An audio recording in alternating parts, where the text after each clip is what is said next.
दोस्तों, आज जो मैं टॉपिक स्टार्ट करने जा रहा हूँ वो है मेंस्ट्रुअल साइकिल के औरतों में माहवारी का अमल कैसे होता है, यानी कि रिप्रोडक्टिव साइकिल ऑफ फीमेल। अब आप सोचते होंगे कि ये कौन सा चक्कर है, ये कोई गोल चक्कर है? No no. तो प्यारे दोस्तों, आपको पता है कि जैसे ही इंसान छोटे से बड़ा होना शुरू हो जाता है, बलूगत की एज में आता है, यानी कि टीन एज में आ जाता है, 13 साल की उम्र में आ जाता है, तो उसके बाद नेचुरली कुदरती तौर पर मेल और फीमेल के अंदर मियोसिस का अमल स्टार्ट हो जाता है। मेल के अंदर जो अल्लाह ताला ने दो अदर टेस्टिस दिए जिनके अंदर मियोसिस होती है, गेमीट सेल यानी स्पर्म बनते हैं, यानी कि मेल गेमीट बनते हैं। इसी तरह फीमेल के अंदर जो अल्लाह ताला ने ओवरीज दी हैं जिनके अंदर मियोसिस होती है, उसके नतीजे में गेमीट सेल यानी एग यानी अंडे बनते हैं। अब जब ये दोनों आपस में मिलते हैं तो इनके गेमीट्स का मिलाप होता है, फर्टिलाइजेशन होती है, उसके नतीजे में एक नया बच्चा पैदा हो जाता है, तैयार हो जाता है, बन जाता है। तो आज हम बात करेंगे कि फीमेल के अंदर ये जो 28 दिन का चक्कर होता है जिसको मेंस्ट्रुअल साइकिल कहते हैं, ये किस तरह से चलता है। तो ये चलते हैं आपके सामने। मैंने सबसे पहले एक जनरल फीमेल की डायग्राम ड्रॉ की है जिसको देख के आपको आइडिया हो चुका होगा कि हम इसके अंदर सिर्फ और सिर्फ इसके इस हिस्से यानी कि रिप्रोडक्टिव पार्ट यानी कि ओवरीज के अंदर जो प्रोसेस हो रहा है उस पर बात करेंगे। और यकीनन ये टॉपिक हर एक के लिए बहुत ज़्यादा इम्पोर्टेंट है। शादी से पहले भी अक्सर मेल और फीमेल इन्हीं प्रॉब्लम का शिकार होते हैं कि मेंसेस के हवाले से रिप्रोडक्टिव साइकिल स्टार्ट हुआ है या नहीं, उन्हें नहीं आइडिया होता। और शादी के बाद भी अक्सर परेशानी का सामना होता है कि प्रेगनेंसी हुई है या नहीं हुई। ये सारी बातें अभी मैं स्टेप बाय स्टेप आपके सामने एक्सप्लेन करूंगा। तो आइए चलते हैं। सबसे पहले बात करते हैं कि इंसान फीमेल का जो रिप्रोडक्टिव सिस्टम है वो दो अदद ओवरीज पर मुश्तमिल होता है और उसके साथ ओविडक्ट और यूट्रस पर यानी बच्चा दाने पर मुश्तमिल होता है। ये फीमेल का रिप्रोडक्टिव सिस्टम है। अब ये नीचे से स्टार्ट हो रहा है। यहाँ पे अगर आप देखें जो सुराख आपको नजर आ रहा है जिसको वजाना कहते हैं, और ये जो पार्ट है वजाना से ऊपर इसको हम सर्वेक्स का नाम देते हैं, और उसके ऊपर वाला सारा एरिया ये जो है इसे हम यूट्रस यानी बच्चादानी का नाम देते हैं। अब ये प्रोसेस स्टार्ट कब होता है? जैसा कि अभी मैंने बताया है कि मेल है या फीमेल है, 13 साल की उम्र में ये प्रोसेस स्टार्ट हो जाता है। जैसे ही 13 साल की उम्र होती है तो फौरी तौर पे पिट्यूटरी ग्लैंड क्या करता है, एक हार्मोन रिलीज करता है जिसको कहते हैं फॉलिकल स्टिमुलेटिंग हार्मोन FSH। ये फौरी तौर पे आके ओवरी के ऊपर असरअंदाज होता है। इसको मैग्नीफाई करके ओवरी को बड़ा करके मैंने यहाँ पे दिखा दिया है ताकि समझने में आसानी हो। तो जैसे ही ये ओवरी के ऊपर इफेक्ट करता है तो ओवरी के अंदर जो सेल होते हैं जिनको फॉलिकल सेल का नाम देते हैं, ये एग की प्रिपरेशन यानी कि अंडे बनने का अमल शुरू करवा देते हैं। सारे के सारे फॉलिकल एग नहीं बनाते, इनमें से कोई एक फॉलिकल जो बिल्कुल मैच्योर हो जाता है, तैयार हो जाता है, वो अंडा बनाता है। तो फॉलिकल स्टिमुलेटिंग हार्मोन का काम है एग फॉर्मेशन इन फॉलिकल। जैसे ही एग यहाँ से तैयार हो जाता है तो उसके बाद क्या होता है कि ओवरी इसके रिस्पॉन्स में एक हार्मोन बनाती है जिसको एस्ट्रोजन कहते हैं। अब एस्ट्रोजन क्या करता है? दो काम करता है। नंबर एक तो यूट्रस के अंदर इंडोमेट्रियम डेवलप करता है यानी इंटरनल लाइनिंग एक वस्कुलराइज करता है, यानी कि इसके अंदर ब्लड कैपिलरीज का एक ऐसा नेटवर्क बना देता है ताकि आने वाला बच्चा 9 माह आसानी से गुजार सके।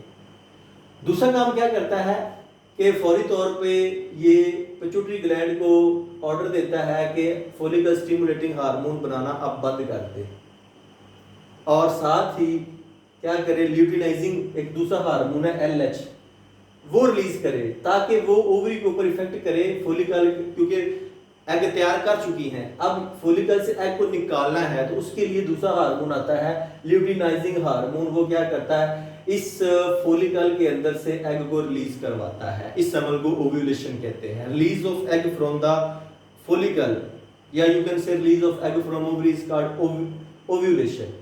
अब यहाँ से जो सेल निकलता है प्राइमरी ओवोसाइट की शक्ल में, ये जिसको एग कहते हैं, ये ओविडक्ट से होता हुआ इससे आना है यूट्रस की तरफ। अब मोस्टली जो होता है फर्टिलाइजेशन वो ओविडक्ट के अंदर ही इसके फर्स्ट पार्ट में ही हो जाती है। अब फर्टिलाइजेशन क्या है? वो अमल जिसमें नर और मादा के गेमीट सेल आपस में मिलाप करते हैं। मिलते हैं, इस अमल को फर्टिलाइजेशन कहते हैं।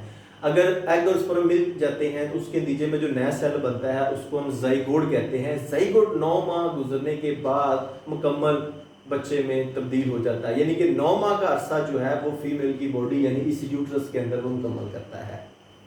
अब हम बात करते हैं कि यहाँ पे फर्टिलाइजेशन होने लगी है, कैसे होने लगी? इधर से नीचे से स्पर्म जा रहे हैं, यानी कि फीमेल जब सेक्सुअल एक्टिविटी की जाती है, जिनसी अमल किया जाता है, मेल और फीमेल आपस में मिलते हैं, तो मेल अपने स्पर्म जो है वो क्या करता है, फीमेल की जो बॉडी है यानी कि रिप्रोडक्टिव ट्रैक्ट है, जो फर्स्ट पार्ट है जिसको वजाइना कहते हैं, जहाँ से एंटर करते हैं, वो यहाँ से एंटर कर रहा होता है और यहाँ पे या तो ओवरी से जो निकलने वाला ओविडक्ट से होता हुआ एग आ रहा होता है, यहाँ पे फर्टिलाइजेशन हो जाती है, मिलाप हो जाता है एग और स्पर्म का, या यहाँ पे हो जाता है।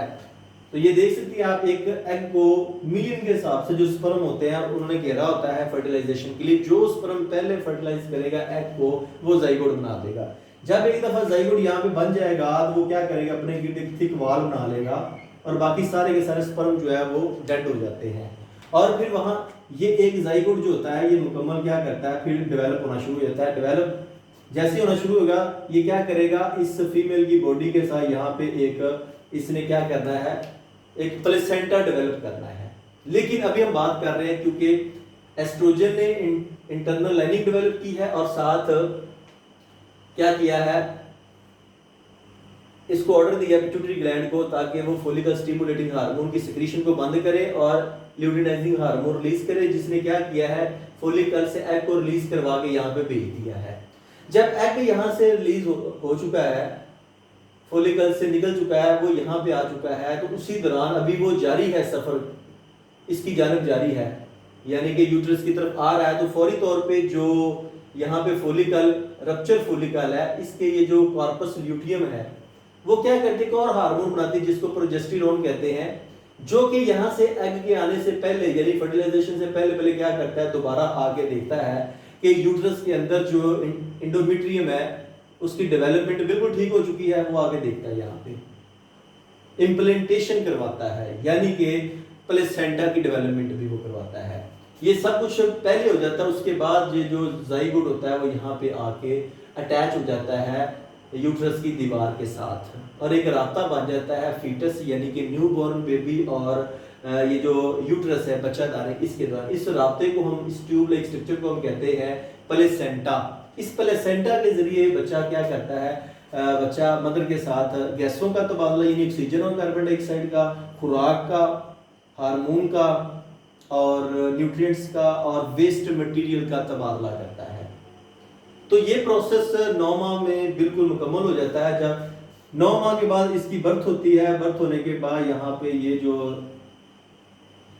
जवान है तैयार होकर दुनिया में तशरीफ ले आता है। तो ये सारा प्रोसेस 9 माह के अंदर मुकम्मल होता है।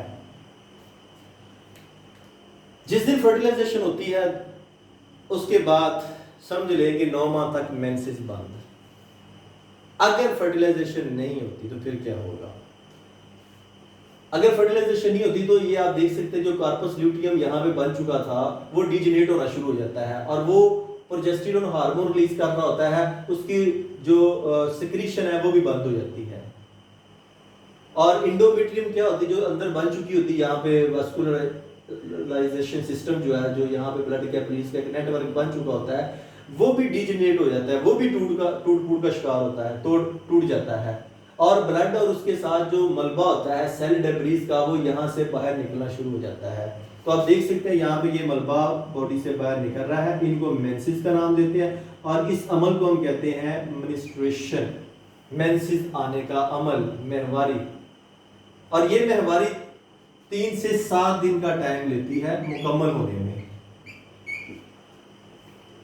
और उसके बाद जो ह्यूमन मेंस्ट्रुअल साइकिल है ये अपने आप को हर 28 दिन के बाद रिपीट करता है। कंप्लीट स्टॉप या एंड जो मेंस्ट्रुअल साइकिल का होता है उसको मेनोपॉज का नाम देते हैं। और सम टाइम न्यूट्रिशनल या मल न्यूट्रिशन और इमोशनल स्ट्रेस जो होता है वो फीमेल के रिप्रोडक्टिव साइकिल के ऊपर इफेक्ट करता है, जिससे जो नॉर्मल 28 डेज का मेंस्ट्रुअल साइकिल है या रिप्रोडक्टिव साइकिल है वो डिस्टर्ब हो जाता है। वो 28 डेज की बजाय वो 1.5 माह 2-3 माह तक भी चला जाता है, इतना डिले हो जाता है। तो इसलिए फीमेल को चाहिए कि वो अपनी जो न्यूट्रिशन है उसको, डाइट को इम्प्रूव करे, और साथ जो ज़हनी तनाव या जज्बाती तनाव जो होता है उसका शिकार ना हो। अब मैं एक सिंपल सी की डायग्राम से ये 28 डेज का कंसेप्ट आपको यहाँ से भी क्लियर करूंगा। आप देख सकते हैं कि यहाँ पे मैंने रेड कलर से मेंस्ट्रुएशन शो किया है। पहला फेज जो है प्रोलिफरेटिव फेज का है, दूसरा जो सेक्रेटरी फेज का है। आप देख सकते हैं कि जैसे ही मेंस्ट्रुएशन का काम मुकम्मल हो जाता है आगे 28 दिनों में, उसके बाद जो 29, 30, 1, 2, 3 तारीख है 4 तक 7 दिन बनते हैं, इस दौरान मेंसेस आते हैं। उसके बाद 5 से लेके ऑनवर्ड आगे 6-7 दोबारा फॉलिकल तैयार होना शुरू हो जाते हैं, यहाँ पे ये वाले, और तैयार होते थे 14 तारीख तक वो बिल्कुल तैयार हो जाता है फॉलिकल ओवरी के अंदर, यानी अभी बिल्कुल तैयार हो चुका होता है। और 14वें दिन जैसे ही कंप्लीट होता है, 15वें दिन अंडा जो है वो इस फॉलिकल से बाहर निकल आता है, ओवरी से बाहर निकल आता है, जिसको सेक्रेटरी फेज का नाम देते हैं। ओव्यूलेशन होती है, और ओव्यूलेशन जब हो जाती है तो उसके बाद एग यहाँ से मूव करता हुआ यूट्रस की तरफ आता है, और चलते चलते उसको 28 डेज तक का टाइम लग जाता है। इस दौरान किसी लम्हे भी फर्टिलाइजेशन हो जाती है, और अगर फर्टिलाइजेशन नहीं होती 28 डेज, उसके बाद जितना भी ये बेड तैयार होता है वो सारा मेंसेस की शक्ल में बॉडी से निकलना शुरू हो जाता है, और ये फीमेल की बॉडी के अंदर हर 28 दिन के अंदर ये प्रोसेस रिपीट होता रहता है। इसी तरह मेल की अगर हम बात करें तो उसमें स्पर्म बनते रहते हैं, वो साथ साथ कंटिन्यूस प्रोसेस से रिलीज होते रहते हैं। इसलिए आप देखते हैं कि 13 साल के बाद बच्चों के जो कपड़े हैं, शलवार खास तौर पे वो ख़राब हो चुकी होती है, रात को सोता है, सुबह देखते हैं वो एक लिक्विड से भरी होती है, जो कोई स्पर्म का मजमू होता है, मुख्तलिफ किस्म के उसमें लिक्विड्स होते हैं सीमन की शक्ल में, वो कपड़े को ख़राब कर लेते हैं, जिससे ज़ाहिर होता है कि पुबर्टी जो है वो आ चुकी है, वो अपना असर दिखा चुकी है। इस तरह फीमेल के अंदर जब एग बनते हैं वो मेंसेस की शक्ल में बॉडी से रिलीज होते रहते हैं। सम टाइम इलाके के फ़र्क या डाइट पे डिपेंड करता है, वो अगर ज़्यादा हॉट होगी तो जो 13 साल का उम्र ये पहले भी स्टार्ट हो सकता है। आजकल जो हम ऑक्सीटोसिन इंजेक्शन वाला जो मिल्क पी रहे हैं, जो आपको बुफेलो और काउस को लगाया जाता है ताकि वो मिल्किंग को तेज़ करे, वो दूध जब हम पीते हैं इंसानी बॉडी में जाता है, वो मेमोरी ग्लैंड को डेवलप कर देता है, जिससे बच्चे जो है वो जो उन्होंने 13 साल की उम्र में जवानी का अमल स्टार्ट होना है वो पहले ही हो जाता है। वो 8 से 10 साल की उम्र में जवानी के उनके मेमोरी ग्लैंड बड़े होना शुरू हो जाते हैं, आवाज़ में तब्दीली आना शुरू हो जाती है, चेस्ट जो है वो भारी होना शुरू हो जाती है, जिससे हिप्स का साइज भी बढ़ना शुरू हो जाता है, जिससे ज़ाहिर होता है कि उनके अंदर जो सेकेंडरी सेक्स करैक्टर है वो डेवलप होना शुरू हो गया। तो उम्मीद करूंगा कि ये अब टॉपिक आपको मुकम्मल तौर पे समझ में आ चुका होगा कि फीमेल के अंदर ये जो मेंसेस बनने का अमल 13 साल से शुरू होता है, 28 दिनों में ये साइकिल मुकम्मल होता है, किस तरीके से होता है। और अगर फिर भी आपके जहन में कोई क्वेश्चन हो तो आप इस वीडियो के नीचे कमेंट बॉक्स में अपना क्वेश्चन पुट ज़रूर कीजिएगा, और अगर ये वीडियो पसंद है इसे लाइक करके अपने दोस्तों के साथ भी ज़रूर शेयर कीजिएगा, ताकि वो भी इस मेंस्ट्रुअल साइकिल को, फीमेल रिप्रोडक्टिव साइकिल को समझ सके, इनके बारे में जान सके। और अगर आप चाहते हैं कि इस तरह के डेली बेस पे वीडियो रिसीव हो तो इस चैनल को सब्सक्राइब करके साथ बेल आइकन का बटन जरूर दबाइएगा, ताकि नेक्स्ट टाइम जब भी मैं वीडियो बनाऊं उसका नोटिफिकेशन आपको मिल जाए। और इस चैनल की प्लेलिस्ट में जाके आप सबका तमाम प्रैक्टिकल विद रियल डेमोन्स्ट्रेशन उनकी और वीडियो लेक्चर देख सकते हैं। तो नेक्स्ट वीडियो तक आपसे इजाज़त चाहूँगा, अपना बहुत ज़्यादा ख्याल रखिएगा।